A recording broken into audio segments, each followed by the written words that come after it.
to tell you why this is all so important, Andrew Kaczynski and Rachel Ensign join us now, parents of Francesca, who passed away Christmas Eve, correct? And you were very public. You're a reporter at CNN. You're a reporter as well. And the two of you were very public with the loss and the grief and the fight to learn more about pediatric cancer. Can you take us a little through that journey, how you came to Boston and why this is so important to you, why you're here? It's got to be painful to be here today, why you are sharing this story. Yeah, this is actually our first time being back in Boston since Francesca passed away. And you know, it is difficult for us. It's very happy to be back here, but I sort of feel like I felt her spirit almost being here in a way I hadn't for a very long time. And part of why we came here was just because infant brain cancer, you know, the type of cancer our daughter had, there's only about 60 cases a year in the United States. And we consulted with so many different doctors the week after she was diagnosed almost a year ago. And we just felt, because one of the experts was at Dana-Farber, we had the most confidence in both the care she was going to get, because that's really what it's about. You know, it's taking, you basically lose control and you have to put your daughter's lives in someone else's hands. And part of why we were actually so public about it was because we didn't know what to do. You know, your life suddenly changes. You find out all of a sudden your perfect baby, you know, has a cancer with a very poor prognosis. And when we first were public, it was just sort of because we didn't know what to do, and we're so grateful both with the care we got but the support that we received. You called her Bean. Team Beans has kind of taken root here and organically grown into, from the PMC to different people, the hats you were selling. Tell us a little about what that means to you. Yeah, so on the early ultrasound, she looked just like a little bean. And so we would call her Beanie as her nickname. And then over time, it just evolved to Beans. And I thought it was a really good nickname because her real name was so formal. And it was nice to just have something silly to call her by. But now Team Beans has taken on a new meaning, and it's what we call all of our fundraising efforts, which are how much so far? Over $1 million. Almost $1.3 million for our fund, which is at Dana-Farber. And it's brought people together from all over the world, really, all over the country, all over the world, to fight this horrible and unfortunately very underfunded brain cancer. Yeah, and you know, you guys mentioned, and I've seen on your social media posts, how much the city of Boston and the Jimmy Fund embraced you both. But take us back to the beginning when you first realized that, you know, something might be wrong with Francesca. Yeah, how we knew.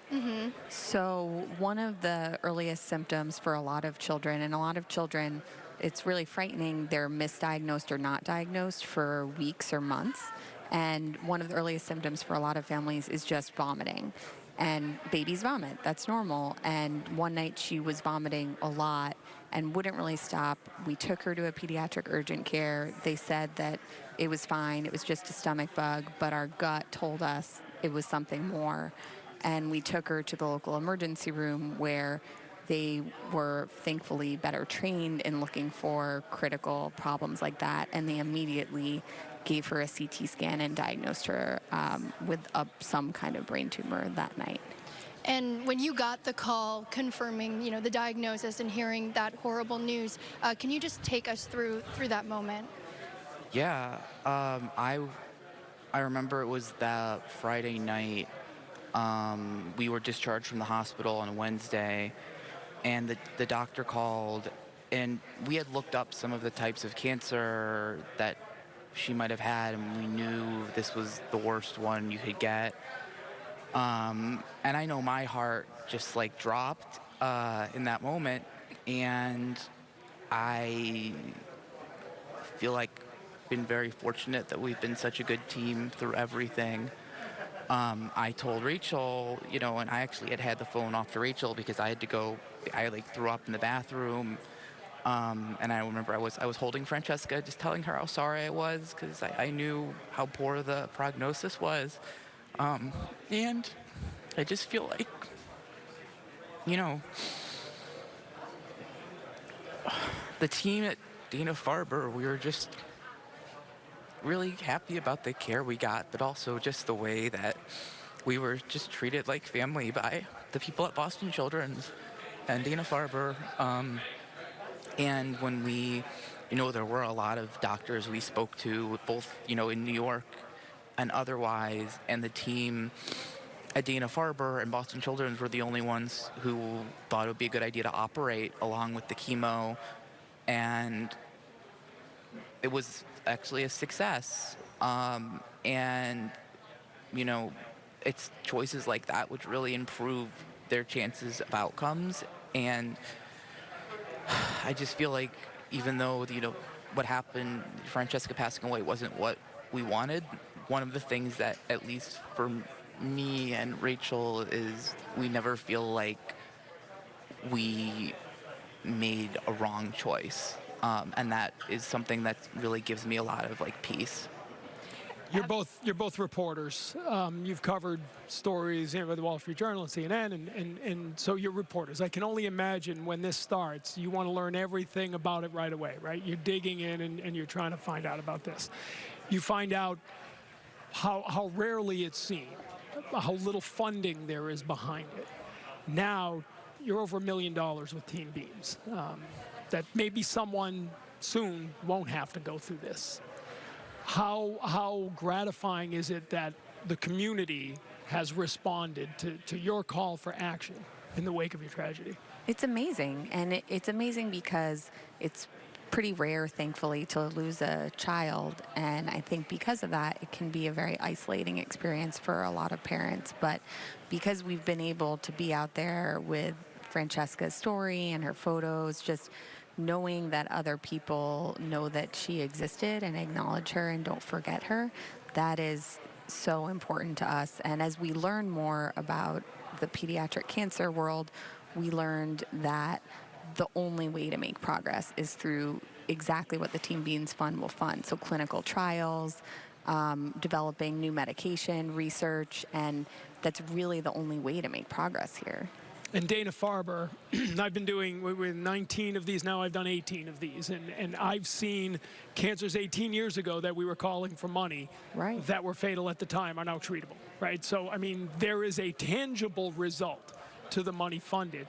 The amazing thing, and you've seen both sides of it now at the Dana-Farber, is the incredible care they gave you, but that down the hall, the greatest minds in science are researching a way to cure this. It's a remarkable place, isn't it? Yeah, and even one of our doctors who was, we got extremely close to, was a researcher. She runs her own lab, and she's on the attending rotation once every few weeks, and somehow is able to be this brilliant researcher with that researcher brain, but also an incredibly empathetic, kind person. So it's a wonderful place. You talk about the empathy. What did the support mean to you as you went through all this?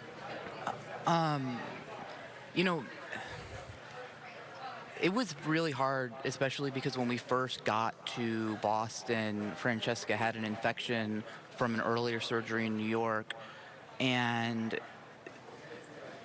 just we were able to, and I love that they're showing some of the photos too of her. She was doing physical therapy in one of them, and music therapy. And one of the things that we donated to, actually, specifically recently, was child life services at Boston Children's. And just those people were able to be there and create moments for us. And every month birthday was celebrated. They brought balloons for her 10th month, her 8th month birthday. And we learned that Francesca loved balloons and loved playing with them. And one of the music therapists performed at Francesca's memorial service. So we're just really glad to be able to, one, about the family that came together, like the nurses who would let us sleep by, caring for her in the middle of the night. The child life specialists who, made every moment so special for her. and then the doctors and nurses who just treated us like family. I mean, you can't help but fall in love with her when you see the photos. I mean, I saw them before just from following your journey on social media, and then seeing them now on the screen. I mean, what a beautiful baby girl. And you said you feel her spirit being back here. That spirit will, as we said, hopefully lead to a cure. And that will never replace her, obviously. But as you talk to people today, and I always try to get people to look at a camera, and I'll let you guys do this. Tell people at home why they should pick up the phone and make a donation. Why is this money important?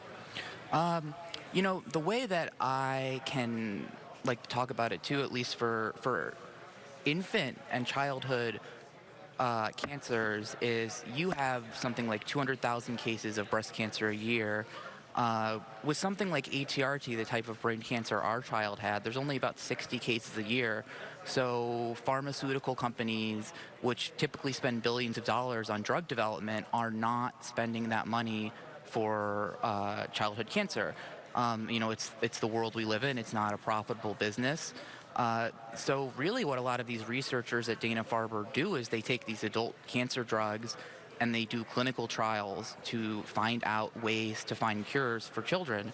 And they've had a lot of success doing that, but these trials cost millions of dollars. They take years. And, you know, some of them we learn that certain drugs don't work. And everything, you know, advances the science, but that's why this funding is so important, because childhood cancer research is funded by the government, and then it's funded by individuals, people like you and me and bereaved parents and people who just want to help out. So that's part of why funding for childhood cancer is just so important. Rachel, every year we come back, and I've gotten close to so many families over the years, and we've lost some people along the way. And it always amazes me, the strength of families to come back here today. First of all, thank you for being as strong as you are and for sharing your story. But Rachel, for you, what does being back here today and being part of this fundraising effort mean to you and both of you? Yeah, being back here definitely brings back a lot of memories of being here, and a lot of them, you know, childhood cancer is really tough. And one thing people say sometimes is, you know, when your kid grows up, they won't remember it, but unfortunately, that's not really what happens, because it's extremely traumatic for many of the children who go through it. And I could see the change in Francesca as she went through treatment, which was super hard at the time and also to remember. But just knowing that maybe in 20 years a little family like ours isn't going to have to go through that, or there will be some treatment. Like you said, you know, 20 years ago, ATRT was 100% fatal pretty much, but now 30% of kids survive. A little girl whose mom I got really close to, who started treatment at the same time as Francesca, is doing great. She's back in preschool. Her hair's all growing back, and she's the happiest little girl. And so knowing that gives me hope, and the hope that may one day be the norm for these kids is, I think, what drives us here today. We thank you so much for coming and sharing your story. Team Beans will grow into a lot of great things in the future. Thank you so much. Thank you. Andrew, Rachel, we appreciate the visit and the time. And we ask you to pick up the phone. If that doesn't get you to make a gift, and again, no gift is too small. You can do the $25 text, K-Cancer, to 20222, jimmyfund.org, 877-738-1234. Do it and become part of Team Beans here today. We'll take a break and come back with more after this. Valvoline Instant Oil Change is a proud sponsor of the Jimmy Fund and the home of the 15-minute stay-in-your-car oil change. Learn more at VIOC.com. My power comes from preparation I put in the cage.